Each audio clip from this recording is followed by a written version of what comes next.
It's a Minimalist Monday edition of Optimal Living Daily, episode 843, How to Change the World by Rethinking Your Perspective, by Tammy Strobel of rowdykittens.com, and I'm your very own personal narrator, Justin Malik, reading to you from some amazing blogs and books to help you optimize your life. I read from so many different authors covering personal development, minimalism, productivity, motivation, inspiration, and more. I like to think of this as a sort of daily meditative practice where you can take in some positive messages and start your day on the right foot.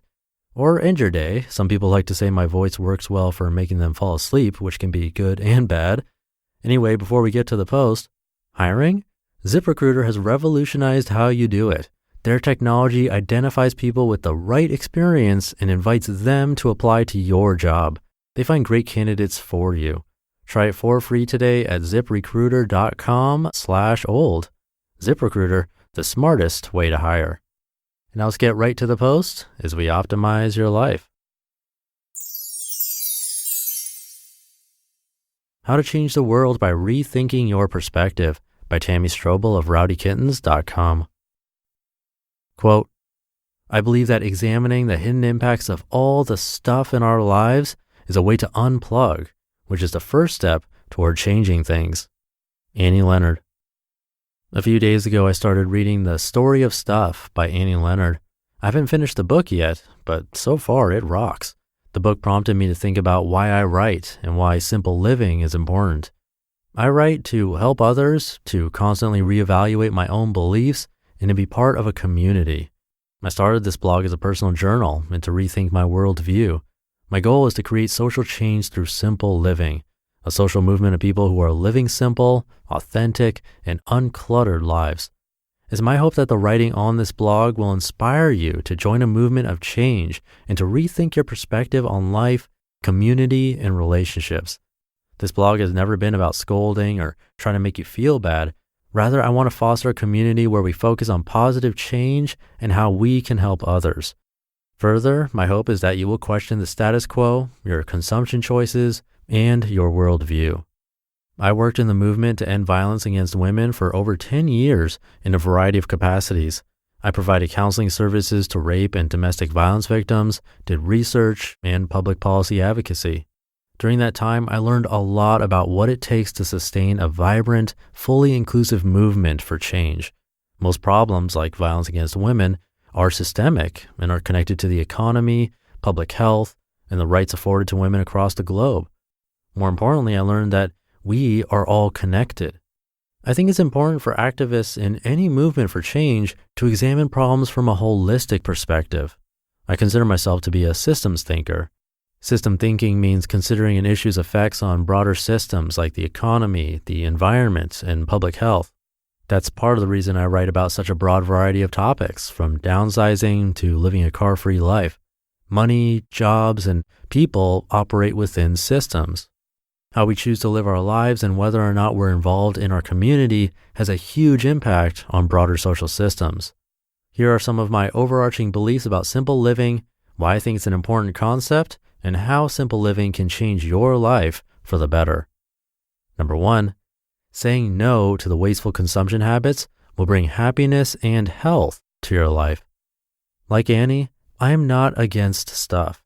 I'm against mindless consumption and trashing of the planet. Our choices matter and your dollar counts as a vote.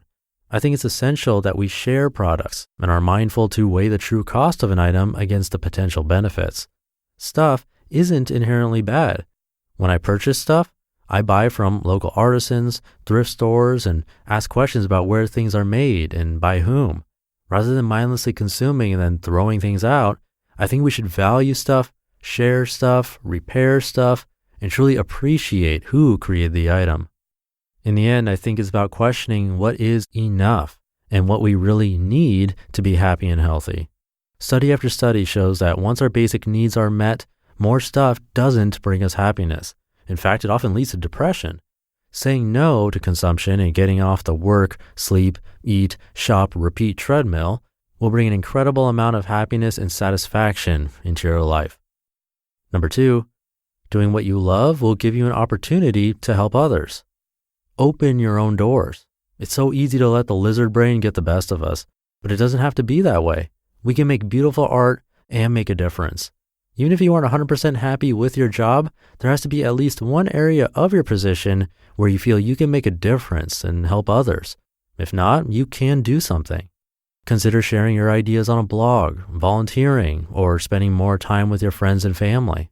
The little things in life can bring us more joy than we realize. Number 3, everything is connected. It's hard to talk about lifestyle design when we know that over 1 billion people in Africa and Asia do not have access to clean drinking water. 1 in 6 American women has been the victim of a rape. According to UNICEF, 25,000 children die each day due to poverty. 25% of the world's population in industrialized countries consume about 75% of global resources. Living a simple and authentic life allows people to focus on helping others. The statistics I mentioned are more than numbers. These are real people who need help. Simple living is about more than tiny homes or learning how to live clutter-free. For me, simple living is about social change. The movement is about holistically examining the money economy, the materials economy, and our health. Everything is connected. Number 4, be happy with what you have. If you lost everything today, who would you be? If you couldn't do the work you love, what would you be known for? Are you happy with what you have and the life you are leading? Or are you looking to make a change? I think we all need to embrace change. Changing our behavior isn't easy, but I think it's something that has to be discussed.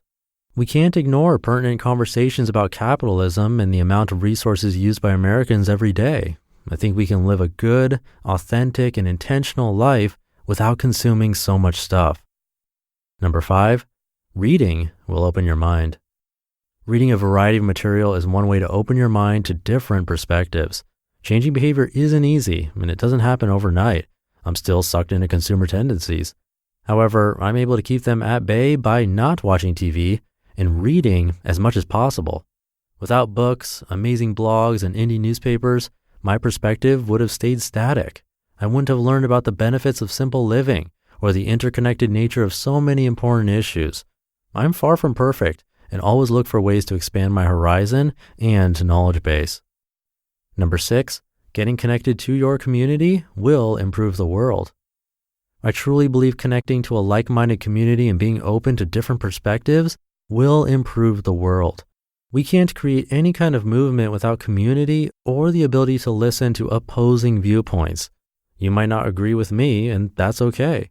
However, the conversation has to start somewhere. Conversations about improvements must happen in active, engaged communities. I think we can move away from fragmented solutions to many social ills and move toward comprehensive change. For that to happen, people need to get involved in the political process, voice their opinion, and use their privilege for good. If you are hearing this, you have access to resources that can open up new and amazing worlds. What are you going to do with that opportunity? How are you going to improve the world with your next decision? You just listened to the post titled How to Change the World by Rethinking Your Perspective by Tammy Strobel of rowdykittens.com. An inspiring post, and there is some news from Tammy. I'll give you that in a second, but first, thank you to ZipRecruiter for keeping this podcast going. It is not easy to find great talent. I've struggled with it myself when looking for audio editors. But ZipRecruiter learns what you're looking for, identifies people with the right experience, and invites them to apply to your job. These invitations have revolutionized how you find your next hire. In fact, 80% of employers who post a job on ZipRecruiter get a quality candidate through the site in just one day. And ZipRecruiter doesn't stop there. They even spotlight the strongest applications you receive, so you never miss a great match. The right candidates are out there. ZipRecruiter is how you find them. And right now, my listeners can try ZipRecruiter for free. That's right, free. Just go to ziprecruiter.com/old. That's ziprecruiter.com/OLD. ZipRecruiter, the smartest way to hire. So Colin's post yesterday was talking about digital sabbaticals, and that reminded me that the author today, Tammy Strobel, recently announced her departure from various social media. She left Instagram, Facebook, Twitter, and WhatsApp very recently, just this last week. Part of it was the recent news, depending on when you're listening to this, about the crazy amount of personal data that Facebook collects. It's all over the news. But she also lists other reasons, like how it takes away time from what she cares about the most. You can see her post about it on her site, and we'll see if that ends up being a permanent thing. It's tough to depart from platforms like that, especially when you're always trying to share your own content and use it for marketing. I wish her the best of luck. And I'll leave it there for today. I hope you're having a great Monday and start to your week, and I'll see you in tomorrow's show, where your optimal life awaits. Hey, this is Dan from the Optimal Finance Daily podcast, which is a lot like this show, except more focused on personal finance. Justin handpicks the best posts he can find from blogs and authors like Ramit Sethi, Mr. Money Mustache, and more, and I read them to you 5 days a week. So if you enjoy this podcast, come on over and subscribe to Optimal Finance Daily too.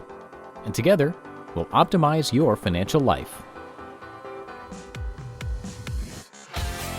You've been listening to Optimal Living Daily. Be sure to hit the subscribe button to stay up to date on each new episode, and head to oldpodcast.com. That's OLDpodcast.com for a free gift, as well as more actionable tips and resources to help you maximize your potential. Thanks for joining us, and remember, your optimal life awaits.